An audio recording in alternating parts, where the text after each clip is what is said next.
Welcome back, painting friends. Today we are going to paint a fun little background with the word dream on it, and you can change your word to whatever you want, but that's what I'm putting on mine.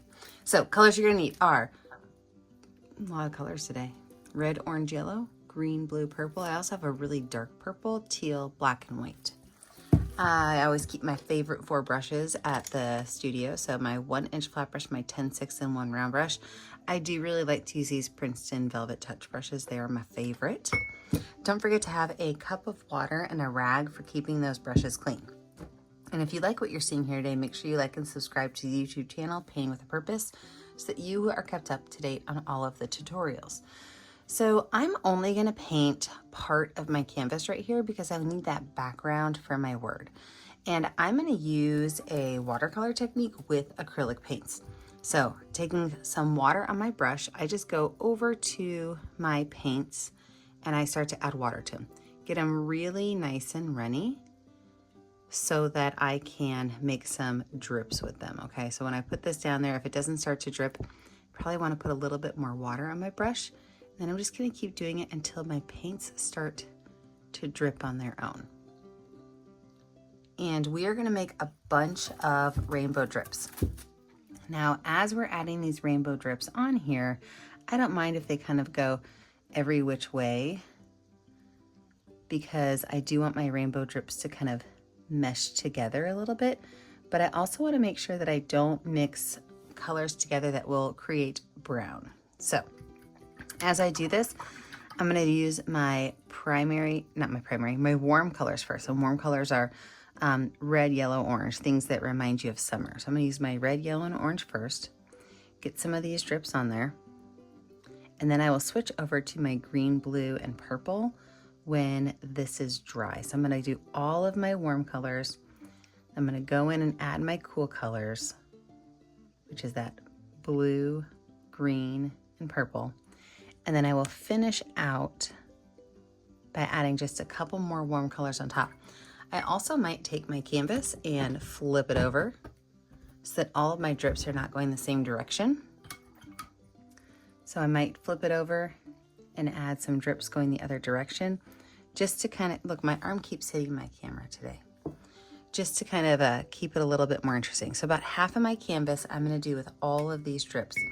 This is going to take a while, so I'm going to hop in a speed motion and get all of these drips on here.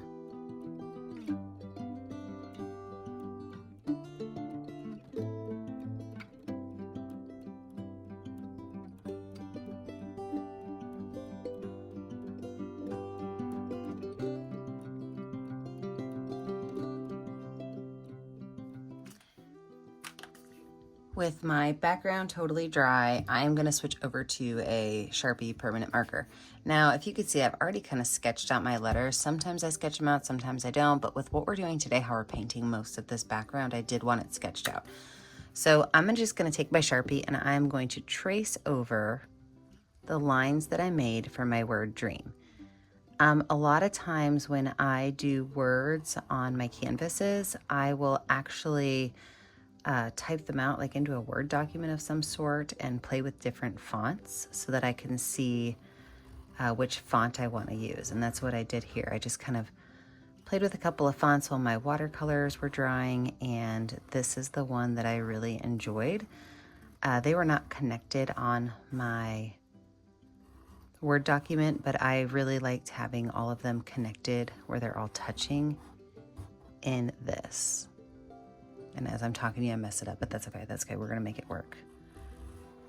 My original line was supposed to be down there, but you know, the only way you cannot be successful in art is if you just quit trying. So I'm just going to keep on keeping on with it. It's going to be fine.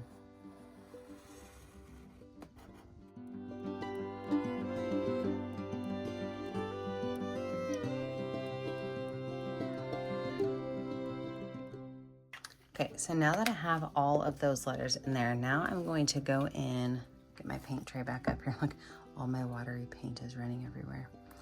And I'm gonna go ahead and start painting everything. So up here at the top, I am gonna start with black paint. And as I move down, I'm gonna change it into purple and then into teal. So up here, I'm gonna start with black paint. I'm gonna paint everything outside of my letters. That would include these like little spaces in here, but all of this is gonna be black, and then I'm gonna start to transition to my purple.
Now that my outlining of my word is finished, I can go ahead and grab a little bit of purple paint and start to mix that purple in. I just want to go right along that black edge to kind of blend these so it looks like a nice, easy transition. And I'll take it down about 2 or 3 inches. I've got an 11 by 14 canvas. Then I'll switch to that teal color.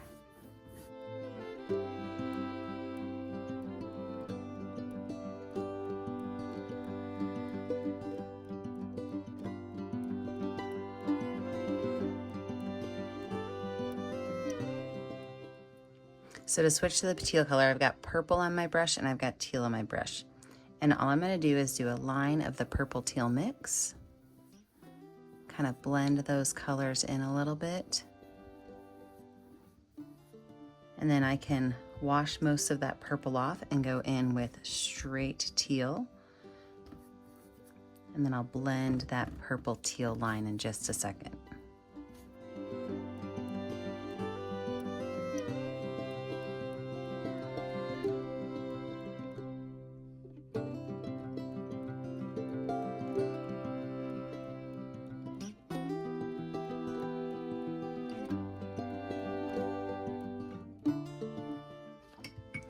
All right, I have it where I love it. I'm gonna let this dry, maybe touch up some of my lighter black areas, and then we are gonna come back and finish out this painting.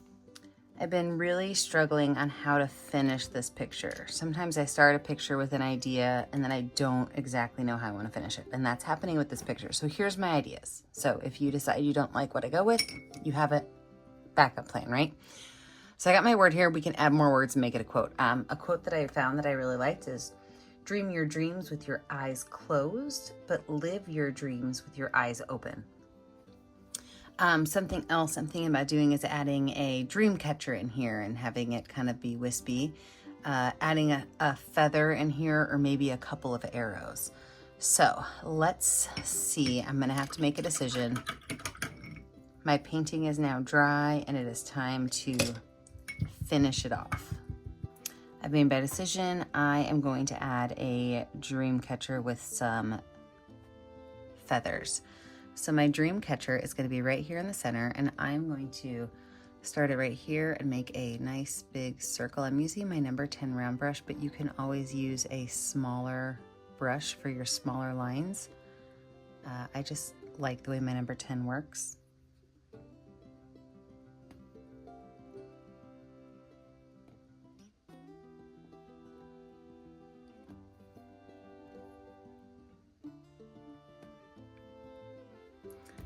I'm going to make it a moon shape. So another little circle on the inside, connect it there. Now, since it's a dream catcher, I am going to put some lines that go across.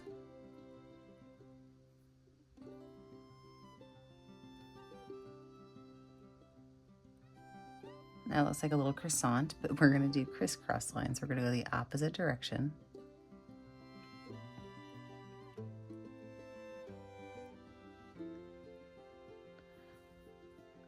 going to use the back of my brushes, any place where the lines connect to each other, because that is where the knots would be on the dream catcher.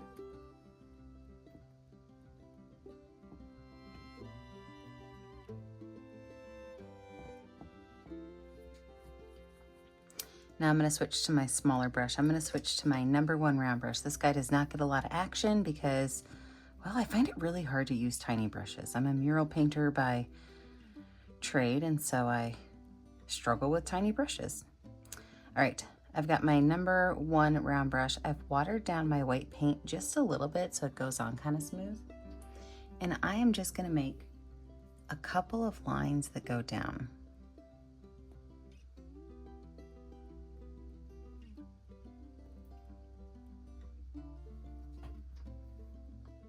And on those lines, in fact, I'm gonna zoom you in so you're closer to my lines. Let's get zoomed in real quick. So on the bottom of each of these, I'm gonna add a feather. And when you add a feather on, you can make them really simple or really difficult. So let's start over here with a simple one. So if you just make a curved line, and then from there, you just kind of make it go out to a point. Put a line down the middle, and add a couple of angled lines in. You magically have a feather.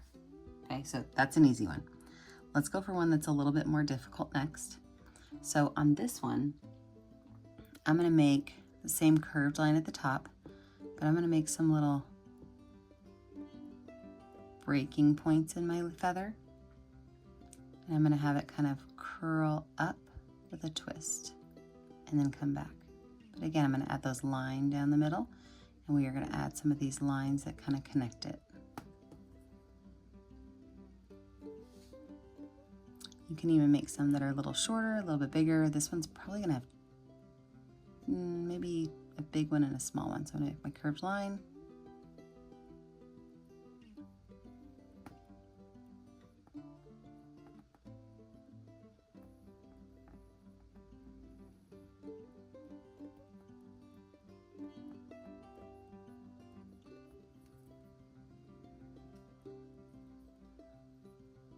Some of them even have little bits of hair kind of sticking out of the top of them.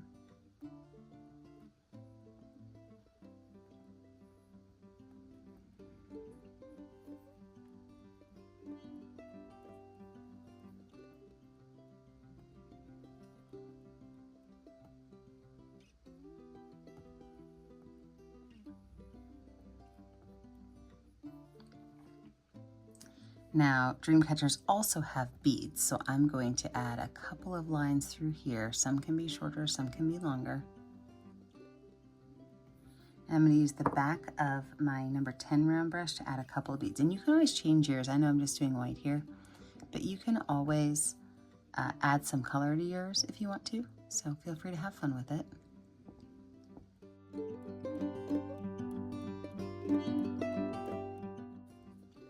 All right, let's zoom out and see what we have going on.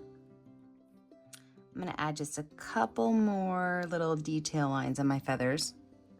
Once I zoomed it out, I just think that they need a little bit more detail so they read more as feathers.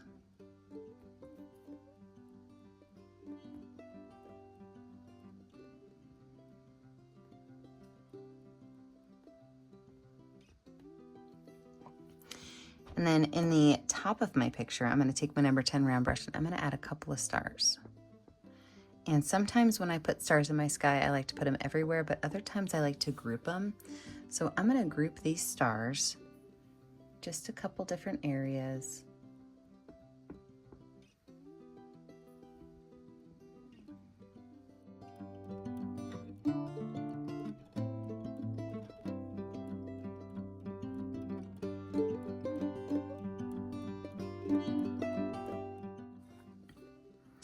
And I think we have it. When you're finished, make sure that you sign your artwork in a color that's going to show up well. I always put my initials in the bottom right corner. And now remember, I can never see what you're painting at home unless you post it to my Facebook page, Painting with a Purpose. Be sure that you like and subscribe to the YouTube channel, Painting with a Purpose, so you're kept up to date on all of the tutorials. And remember, as always, stay kind, stay creative, and stay safe. Have a great day, friends. Bye now.